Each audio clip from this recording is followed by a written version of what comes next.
Para mim é uma honra estar aqui mais um ano, mais uma vez. Glória a Deus. Uma igreja de amigos. E se tem uma coisa boa é pregar na igreja de amigos. E espero poder edificar você de alguma forma nessa noite. Como o pastor disse, eu sou um dos pastores ali da Lagoinha de Belo Horizonte, em especial a Lagoinha Savassi, que é uma extensão da Lagoinha de Belo Horizonte. Já contei aqui, eu acho que as duas vezes, uma lagoinha que acontece dentro de uma estrutura de uma antiga boate de Belo Horizonte, e nós estamos ali como igreja já há 3 anos, crescendo, e graças a Deus por isso. Se você quer conhecer mais do nosso trabalho, pode seguir lá nosso Instagram, seja o meu ou seja o Lagoinha _Savassi, e vai ser muito bom inspirar você de alguma forma, como vocês também têm inspirado a gente, e graças a Deus por isso, amém? Eu tenho até, que horas? 2 da manhã? Alguém tem horário para ir embora aqui? Tem não? Aqui tem Uber já? Tem Uber aqui? Tem não? Chegou? Mês que vem? Aí eu fazendo propaganda de graça aqui, ó. Se tiver algum taxista aqui, eles vão brigar comigo. Glória a Deus. Mas até 1h da manhã eu termino, prometo. Porque você tem que descansar, porque amanhã tem mais. Abra sua Bíblia comigo em Atos capítulo 17. É isso aí. Glória a Deus. Atos capítulo 17, verso 16. Aleluia. Glória a Deus.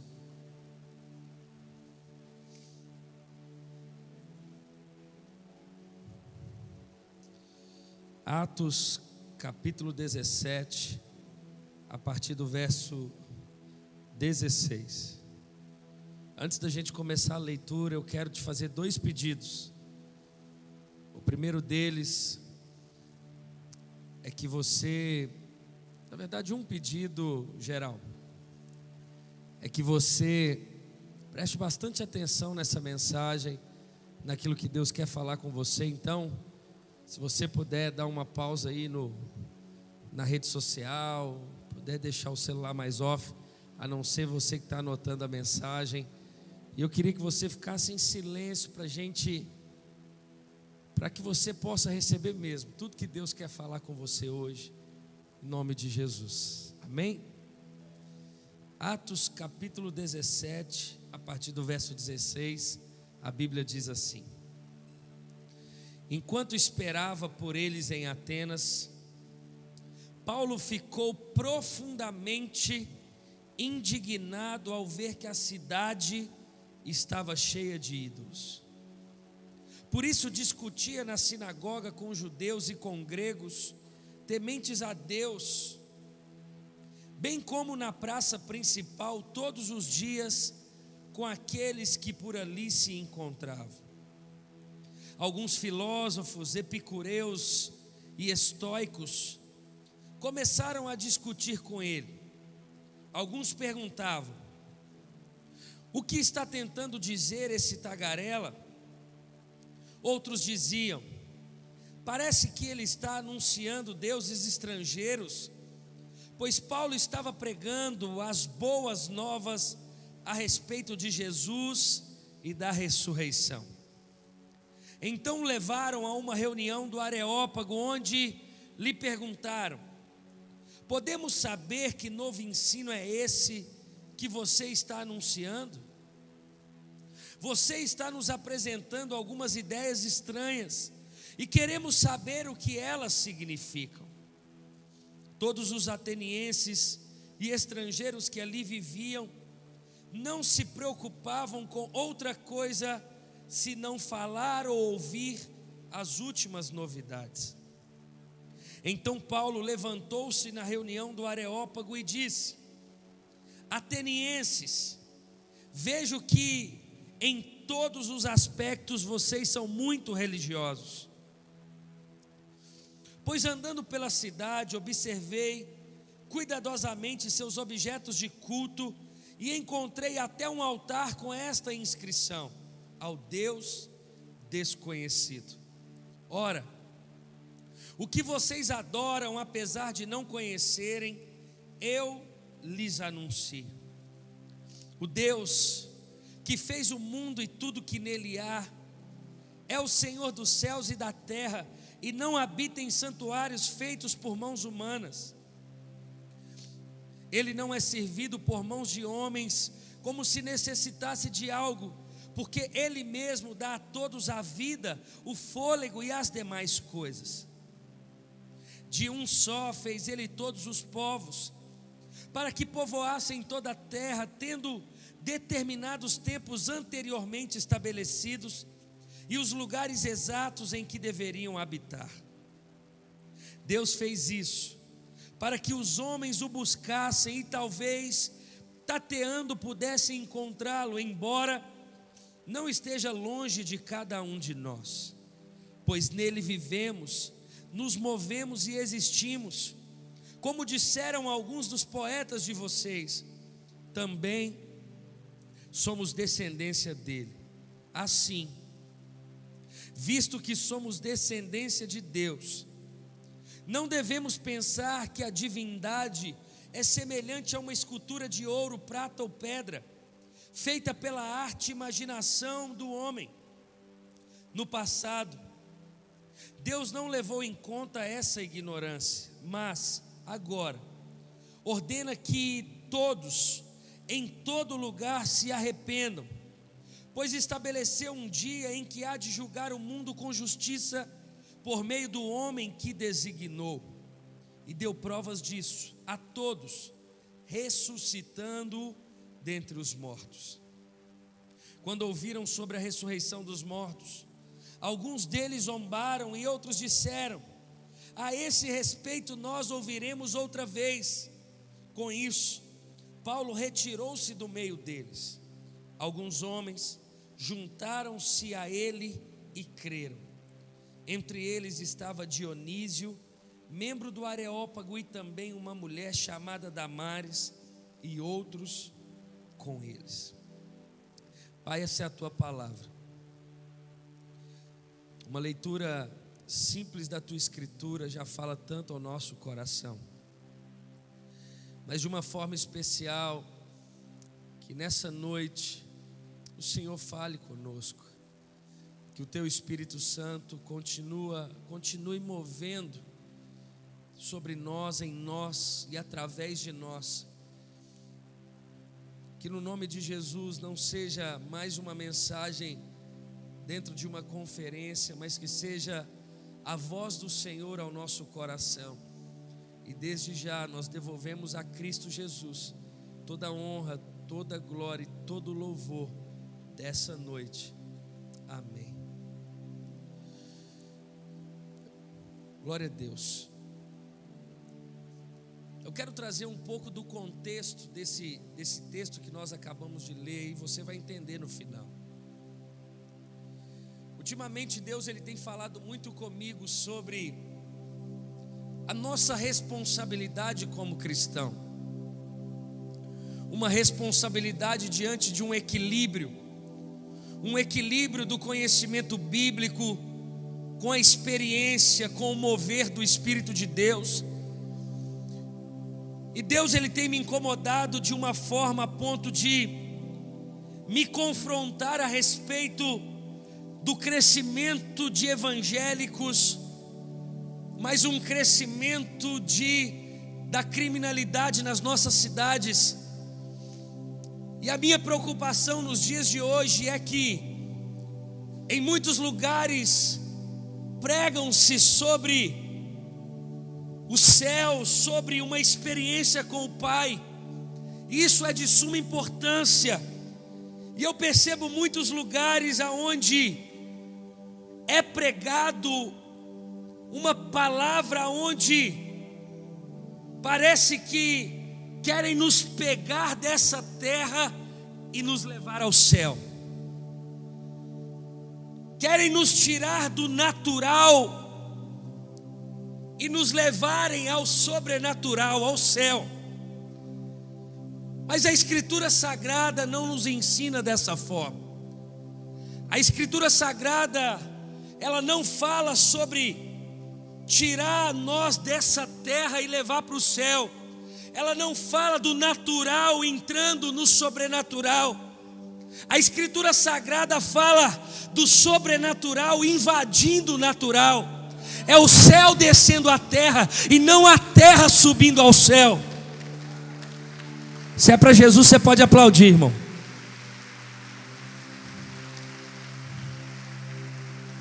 É o sobrenatural invadindo o natural.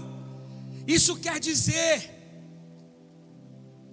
um homem e uma mulher cheia do Espírito de Deus, dentro das universidades, dentro do seu trabalho, dentro da sua casa, no seu bairro, na sua cidade. E eu falo isso com tanto conforto nessa noite, porque eu sei que vocês são pessoas que têm buscado a experiência com o Espírito, mas numa tarde como essa, vocês tocam o natural, tocam a pessoa. E é exatamente isso que Paulo fez na cidade de Atenas. Você lembra comigo que em Atos capítulo 15, a Bíblia diz que Paulo participa de um concílio, o concílio de Jerusalém. Quando Paulo sai desse concílio, Paulo, cheio do Espírito Santo, querendo tocar pessoas, querendo transformar pessoas, por meio de uma vida que ele tinha, de uma verdade que habitava em seu coração, ele chega numa cidade impelido pelo Espírito, a cidade que se chama Filipos, e ali ele estabelece uma igreja por meio da família do carcereiro. Você sabe muito bem da história. Ele é preso por expulsar um demônio de uma mulher que tinha um espírito de adivinhação. E a Bíblia diz que por volta de meia-noite, você conhece o texto, ele canta louvores juntamente com Silas, vem como um terremoto, o cárcere se abre, o carcereiro se converte, a família também, e nasce uma igreja. O sobrenatural tocando o natural. Quando Paulo sai de Filipos, ele vai para uma cidade chamada Tessalônica. Eu quero pregar amanhã de manhã sobre Tessalônica. Quando Paulo sai de Tessalônica, ele vai para Bereia. Quando ele sai de Bereia, ele chega em Atenas, uma cidade idólatra, uma cidade que precisava conhecer a verdade que conhecemos. Atenas era a capital intelectual do mundo. Era a terra de muitos pensadores, como Sócrates, Platão, Aristóteles. Atenas tinha uma rica tradição filosófica, era uma cidade maravilhosa, gloriosa, com lindos monumentos, mas da mesma forma que era linda e gloriosa, era cega e idólatra. E é exatamente nessa cidade que um homem comum, como eu e você, chega, cheio do Espírito de Deus, cheio da glória do Pai, fazendo com que o sobrenatural pudesse tocar o natural. E o primeiro ponto que o Senhor quer falar comigo e com você nessa noite é que Paulo não chega naquela cidade como turista. Paulo chega com uma missão. Ainda que Atenas era uma cidade maravilhosa, era uma cidade com lindos monumentos, Paulo não chega naquela cidade para tirar selfie com aqueles monumentos, para passear diante de pontos turísticos, não. Paulo chega naquela cidade com uma missão. Sabe de uma coisa? Tem muito crente nos nossos dias de hoje com comportamento de turista e esquece da missão que Deus nos confiou. Só existe um porquê nós chapamos no Espírito. Só existe um porquê nós derramamos na presença do Pai. Para sermos cheios, para tocar pessoas, para amar o próximo, para tocar casas, para abrir células, para chegar de casa em casa. A visão de Deus, ela nunca foi egoísta. Para nós, eu busco para mim, eu sou cheio para mim. Paulo chega naquela cidade não como turista, mas diante de uma missão. Qual a sua missão? Qual a sua verdade? A Bíblia diz que quando Paulo chega naquela cidade, o primeiro verso que a gente leu, o verso de número 16, diz assim: olha, enquanto esperava por eles em Atenas, Paulo ficou profundamente indignado ao ver que a cidade estava cheia de ídolos. Qual sua indignação? A Escritura Sagrada diz que quando Paulo chega naquela cidade, diante dessa indignação, cheio do Espírito de Deus, ele vai para a sinagoga pregar, e ele prega na sinagoga a respeito de Jesus e da ressurreição. Ele queria expor a verdade do seu coração, e a Bíblia diz que a verdade de Paulo, anunciada em Atenas, aquilo se tornou um alvoroço, a ponto, a Bíblia diz aqui no verso de número 21, todos os atenienses e estrangeiros que ali viviam não se preocupavam com outra coisa senão falar ou ouvir as últimas novidades. Que novidade? A novidade de Jesus e da ressurreição de Jesus. A mensagem de Paulo, de um homem cheio do Espírito Santo, do sobrenatural tocando o natural, ela se tornou conhecida naquela cidade, e todos os atenienses queriam saber mais sobre essa novidade. Paulo não se contendo em pregar apenas dentro da sinagoga. A Bíblia diz que Paulo vai para as praças. Por que praças? Praças de antigamente se chamava ágoras. O que eram as ágoras? Era um lugar onde os filósofos se reuniam. Praça de antigamente era um lugar de buscar conhecimento, de pessoas que queriam adquirir conhecimento, pessoas cultas.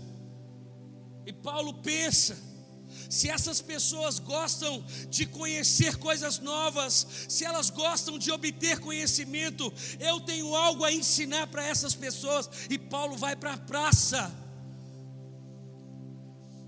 e as pessoas ouvindo falar sobre Jesus. E a Escritura Sagrada diz que quando Paulo está na praça, dois tipos de filosofias indagam Paulo, começam a questionar Paulo, que eram os epicureus e os estoicos. Quem eram os epicureus? Para os epicureus, nessa filosofia não existia eternidade. Entendiam que não tinha eternidade, que precisavam viver os prazeres da vida até a sepultura. Sabe qual que era o lema deles? Bebamos e comamos, porque amanhã morreremos. Ou seja, faça tudo que você puder agora, porque não existe esse negócio de eternidade. Existia um outro tipo de filosofia que combatia a verdade do coração de Paulo, que eram os estoicos. Quem eram os estoicos? Eles eram panteístas. Para eles acreditavam que tudo era Deus. Eles tinham mais de 30 mil deuses. Eles eram da filosofia de Gabriela Cravo e Canela: eu nasci assim, vivi assim, vou morrer assim, não me incomode.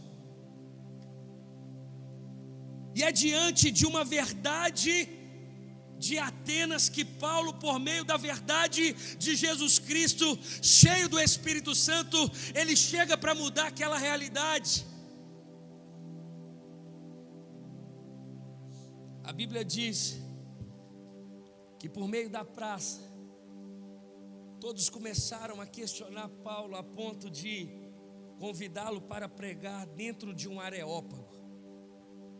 O que era um areópago? Era como um tribunal da época.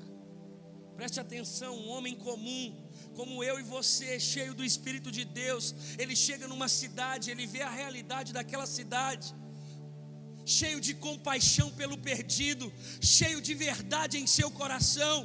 Ele prega na sinagoga, porque ele tinha oportunidade de pregar para aqueles judeus.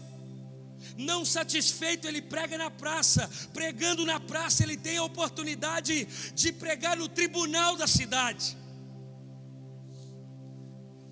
A Bíblia diz que Paulo, muito inteligente, estratégico, a caminho do tribunal, a Bíblia nos diz que ele passando por uma rua, ele vê um monumento, uma escultura, e essa escultura tinha uma inscrição dizendo: ao Deus desconhecido. Por que essa escultura tinha essa inscrição? Porque eles eram panteístas, e tudo para eles era um Deus, e eles não queriam correr o risco de ter esquecido de algum. É como se eles tivessem deixado aquela imagem, aquela escultura de reserva ao Deus desconhecido. Ou seja, se aparecer mais um, nós já temos uma imagem. E Paulo, antes de chegar no tribunal para expor a verdade do seu coração, para pregar o evangelho de Jesus Cristo, a Bíblia diz no verso que nós lemos aqui, a partir do verso 22, a Bíblia diz assim: olha, então Paulo levantou-se na reunião do Areópago e disse: atenienses, vejo que em todos os aspectos vocês são muito religiosos, pois andando pela cidade, observei cuidadosamente seus objetos de culto, e encontrei até um altar com esta inscrição: ao Deus desconhecido. Ora, o que vocês adoram, apesar de não conhecerem, eu lhes anuncio. Paulo está dizendo: olha, se vocês têm um Deus que vocês denominam que não o conhecem, eu vim apresentar esse Deus para vocês. A Bíblia diz que Paulo começa a expor o seu sermão dentro de um tribunal, e ele começa ali no verso 24: o Deus que fez o mundo e tudo que nele há, é o Senhor dos céus e da terra, e não habita em santuários feitos por mãos humanas. Ele não é servido por mãos de homens como se necessitasse de algo, porque Ele mesmo dá a todos a vida, o fôlego e as demais coisas. E Paulo, ele começa a engrandecer o Pai, o Filho e o Espírito de Deus dentro de um tribunal, aonde a cidade estava reunida, aonde a elite estava reunida. O sobrenatural tocando o natural, a experiência tocando o coração, o conhecimento invadindo o coração daquelas pessoas. E a Bíblia diz que quando Paulo termina aquele sermão, 3 tipos de públicos são despertados diante da mensagem que Paulo expôs naquele tribunal. E eu quero trazer esses 3 pontos, porque para mim, esses 3 pontos, eles definem o avivamento dessa geração. A Bíblia diz que quando Paulo termina o seu sermão, no verso de número 32, desperta o primeiro tipo de público. A Bíblia diz: quando ouviram sobre a ressurreição dos mortos, alguns deles zombaram. Todas as vezes que você expõe o evangelho, vão despertar 3 tipos de públicos, e um deles são os que zombam. Esses que zombam são comparados àqueles que acham que a gente é bitolado demais, que a gente tudo é igreja, ou até mesmo aqueles que estão no nosso meio, aqueles que criticam a conferência, criticam os eventos, criticam a mensagem do pastor, criticam o louvor porque não tocou as músicas que eles queriam. São aqueles que zombam. São aqueles que acham que passamos por uma lavagem cerebral. A Bíblia diz que quando Paulo expôs o seu sermão, alguns deles zombaram. Por isso que o mesmo Paulo, ele diz, em uma de suas cartas, ele diz o seguinte: eu fiz de tudo para com todos, para que permanecessem alguns.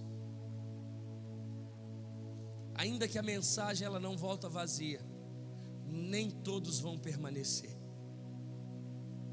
A Bíblia diz que quando eles ouviram o sermão de Paulo, alguns zombaram. Mas desperta um segundo tipo de público. O primeiro é aquele que zomba. Eu quero que você entenda o contexto. Um homem cheio do Espírito de Deus chega numa cidade idólatra, não como turista, mas com uma missão, que isso já fala tanto ao nosso coração. Ele prega na sinagoga, não satisfeito, ele prega na praça, agora ele tem a oportunidade de pregar no tribunal. E quando ele termina o sermão, alguns zombam da sua verdade. Mas desperta um segundo tipo de público. A Bíblia diz assim, verso 32, parte B: e outros disseram: a esse respeito nós o ouviremos outra vez. Existe o público daqueles que zombam, mas existe um segundo público, que são aqueles que adiam. Essas pessoas viraram para Paulo e disseram assim: olha, Paulo, sobre isso que você está dizendo, a gente vai ter que ouvir amanhã de novo, porque hoje não. Sobre isso, Paulo, olha, a gente vai precisar ouvir de novo. São aqueles que adiam. E esse segundo público, infelizmente, ele está muito dentro das nossas igrejas, impedindo o avivamento. Esses que adiam, eles são comparados àquelas pessoas que dizem assim: olha, amanhã eu paro de fazer sexo antes do casamento, amanhã. Hoje não. Não, amanhã eu oro mais, amanhã. Hoje não, amanhã eu leio mais a Bíblia, amanhã. Hoje não. Não, amanhã eu começo a ser um dizimista na igreja local. Amanhã, mês que vem, esse não. Amanhã eu paro com a pornografia, amanhã. Hoje não, amanhã eu vou dar mais prioridade à oração do que o WhatsApp e o Instagram. Amanhã, hoje não. A Bíblia diz que alguns zombaram, outros adiaram. Amanhã, hoje não, amanhã eu paro de masturbar. Amanhã, hoje não. Amanhã eu paro de ter fornicação com a pessoa que eu me relaciono. Amanhã, hoje não. Amanhã eu me torno um líder de célula. Amanhã, hoje não. Amanhã eu me envolvo na igreja mais. Amanhã eu me envolvo em uma área da igreja. Amanhã, hoje não.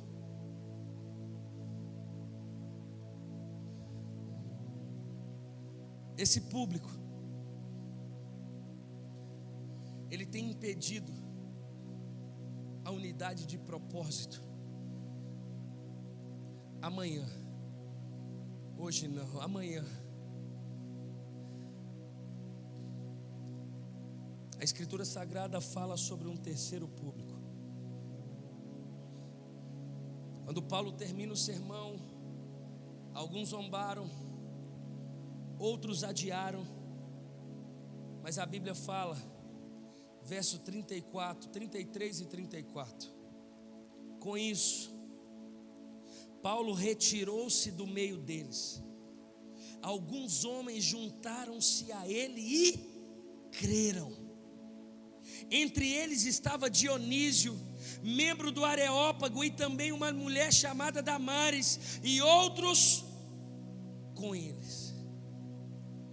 Todas as vezes que você põe ou expõe a verdade do seu coração, todas as vezes que você, cheio do Espírito de Deus, quer mudar uma realidade familiar, uma realidade de um bairro, uma realidade de uma cidade, todas as vezes que você prega o Evangelho, que você traz o sobrenatural ao natural, tocando por pessoas, você percebe a Escritura Sagrada dizendo, em Lucas capítulo 10, quando Jesus está aconselhando a comissão dos 70, ele não fala que as casas vão vir até eles.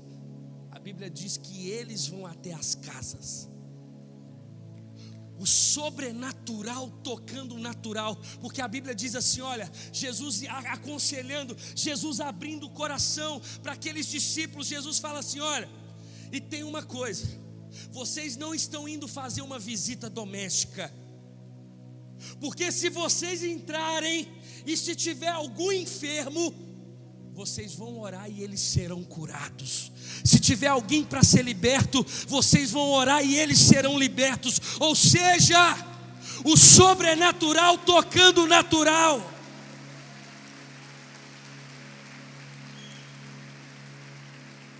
A Bíblia diz que alguns zombaram, outros adiaram. Mas a Bíblia fala de um público que creu. Eles disseram, Paulo, eu creio nessa verdade, Paulo, conta comigo, você não está nessa sozinho, eu creio, eu quero orar mais, eu quero buscar o Pai, eu quero conhecer a Escritura, Paulo, eu estou com você.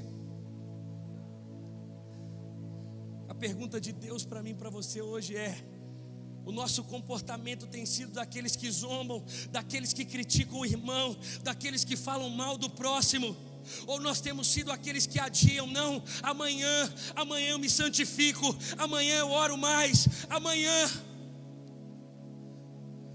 Ou nós temos sido aquele que fala assim, olha pastor, eu estou junto, eu não quero título, eu não estou preocupado com holofotes, eu não estou preocupado com reconhecimento humano, eu quero mudar a história dessa cidade, eu oro pela minha cidade, eu busco o Espírito de Deus para que eu seja usado nessa geração, eu quero tocar pessoas, eu quero curar enfermos, eu quero libertar cativos. Quem nós somos? Nunca foi tão necessário um equilíbrio. Nunca. Não adianta eu ter uma experiência, ainda que tudo começa com a experiência. Quando nós conhecemos a Jesus, nós não sabíamos nada da Bíblia. E o que mudou a nossa vida foi uma experiência com o Espírito de Deus que nos convenceu da justiça, do pecado e do juízo. A experiência é tudo, mas ela só tem valor se refletir no próximo. Não adianta você vir para uma conferência, a gente viver de conferência em conferência. Não adianta você vir para um culto, você chapar no Espírito Santo e você não mudar a realidade da sua casa, você não honrar os seus pais, você não ser um ótimo aluno, você não ser um funcionário exemplar, você não ser um estudante, um acadêmico exemplar. Não adianta. Não adianta se a gente não formos os melhores filhos, os melhores pais, se eu não honrar a minha esposa, se eu não tiver tempo de qualidade com ela, se eu não honrar os meus filhos. A Escritura chama isso de anátema. É em vão. Por isso que ainda que Paulo tinha uma experiência com o Espírito de Deus, era um homem que buscava o Pai, mas a Escritura Sagrada em todo o tempo, ela mostra a jornada dele, indo na casa, o sobrenatural tocando o natural. Parece que hoje em dia tem muitos sermãos que querem fazermos com que fiquemos dentro de uma redoma, dentro de um grupo, aonde se chapa, mas chega na segunda-feira, ninguém foi mudado, não tem conhecimento bíblico nenhum, não muda a realidade dos nossos relacionamentos com Deus, com nós mesmos e nem com o próximo.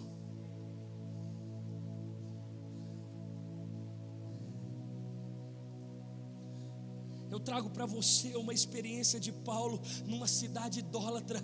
Ele prega, por quê? Porque Deus sempre honra aquele que expõe a verdade. Deus sempre abre a porta para aquele que é cheio do Espírito de Deus, aquele que quer falar a verdade, que transformou a sua vida, que mudou a sua história. E a Bíblia diz que quando Paulo expõe, ele é zombado.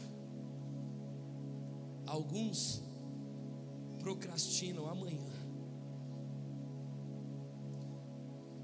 mas os que vão provocar avivamento nessa geração não são os que zombam, nem mesmo os que adiam, mas os que creem. Aqueles que creem na verdade do Evangelho, aqueles que creem que Jesus, que o nome dele está sobre todo nome, aqueles que buscam o Espírito, que conhece a verdade, que tem conhecimento bíblico, que sabe defender o Evangelho, que prega na universidade, que prega no trabalho, que é cheio do Espírito Santo, que toca o natural, que muda a realidade dos pais, que é um bom aluno, aquele que trabalha, aquele que não é preguiçoso.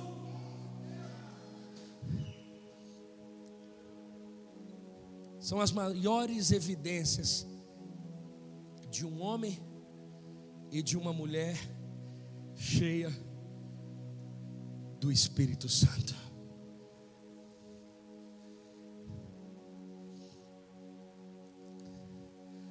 A minha pergunta para você hoje, para mim também, quem somos? Aqueles que têm adiado? Aqueles que zombam, ou aqueles que olham para Araçatuba, como Paulo olhou para Atenas, indignado, mas com uma verdade, com um batismo de compaixão, de amor pelo perdido. Irmão, com toda a sinceridade do mundo, eu quero fazer para você, eu acho que quarta vez que eu prego aqui, eu acho que eu já tenho essa intimidade. Por que você não é líder de célula ainda?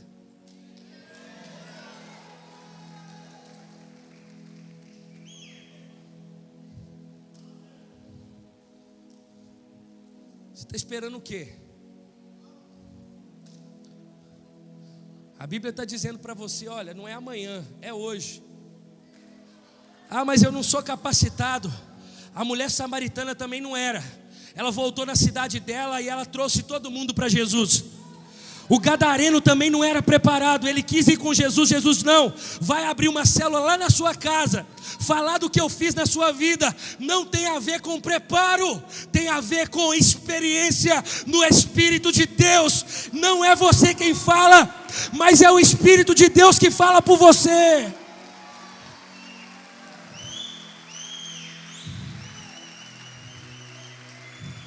Quem nós somos?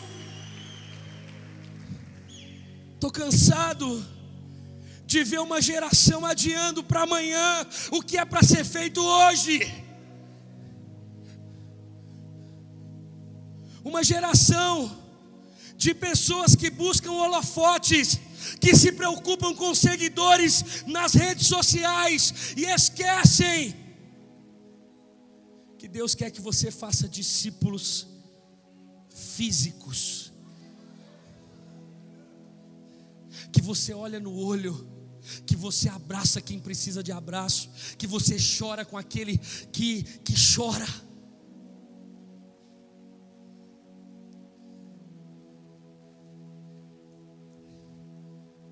Saia da redoma,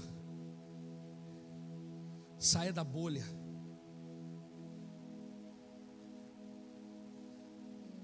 Muitos dos nossos conceitos provocam morte e não vida, ainda que eles falam sobre Deus.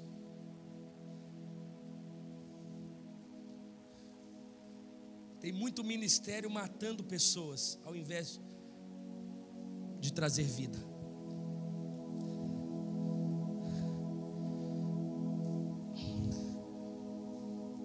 Estava ontem pregando em Londrina. Uma ovelha me mandou assim: pastor, meu pai, ele tinha um bloco de carnaval na cidade que eu morava. Meu pai foi um pai incrível. Eu não tenho um A para falar do meu pai, mas tem exatamente 1 ano, pastor, que eu conhecia Jesus. E meu pai é falecido, você sabe. E todo ano agora esse bloco de carnaval se tornou um tributo ao meu pai. Eu estou muito em dúvida, pastor, se eu vou ou se eu não vou. Porque se eu não for, eles vão falar que é a minha religião que não permite. Se eu for, eu vou me sentir completamente incomodada. O que eu faço, pastor? Falei, você está perguntando a minha opinião? Ela, sim, pastor. Falei, por mim você iria. Só que agora você não vai como você foi todos os anos. Você vai encontrar com primos que você não viu durante o ano inteiro. Você vai encontrar com seus tios que você não viu nenhuma vez esse ano.